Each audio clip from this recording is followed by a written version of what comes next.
What if I tell you America and Israel are fighting the same enemy, but they don't want the same ending? Yes, both see Iran as a threat, both have worked together for years, but deep inside, their goals are not the same. One wants control, one wants elimination, and this small difference can change the future of the entire Middle East. So the real question is, are America and Israel truly on the same side or slowly moving in different directions? Let's break this down in a very simple way. First, understand this. For Israel, Iran is not just a political problem. It is seen as an existential threat. Why? Because Iran has openly opposed Israel for decades. It supports groups like Hezbollah, which are directly against Israel. And Israel is a small country. So even a small threat feels very big. That's why Israel's thinking is very direct. It believes Iran should never be allowed to become stronger, especially when it comes to nuclear power. Now let's look at America. America also sees Iran as a problem, but not in the same way. For the United States, Iran is part of a bigger global picture. America is managing many things at once: China, Russia, global trade, oil prices. So its approach is more calculated, not emotional, not immediate. America's goal is usually this: control the situation, limit Iran's power, but avoid a full-scale war.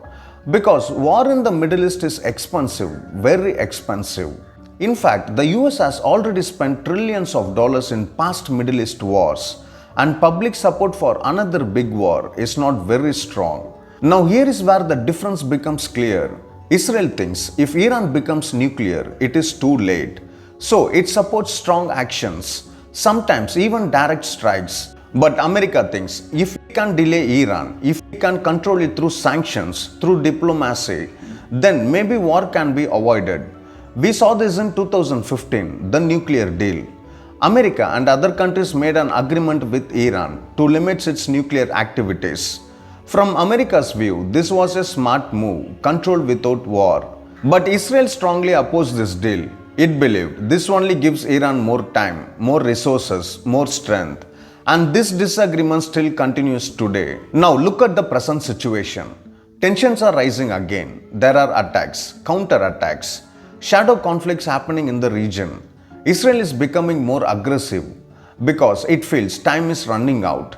But America is still trying to balance, support Israel but avoid a wider war. Because if a full war starts, it can pull in many countries. Oil prices can rise sharply, global markets can shake, and even superpowers can get involved. Now think about the future. If Iran moves closer to nuclear capability, Israel may not wait, it may act alone. And that is where things can become very dangerous. Because if Israel strikes, America will be forced into a difficult position, support its ally or avoid a bigger war. And this can create tension even between close partners. So in the end, yes, America and Israel share the same enemy, but they don't share the same vision. One wants to manage the threat, the other wants to remove it completely. And this difference may decide the future of the Middle East. Because sometimes it's not your enemy that creates the biggest problem. It's the difference between allies. And if that gap grows, the world could be heading towards a much bigger conflict.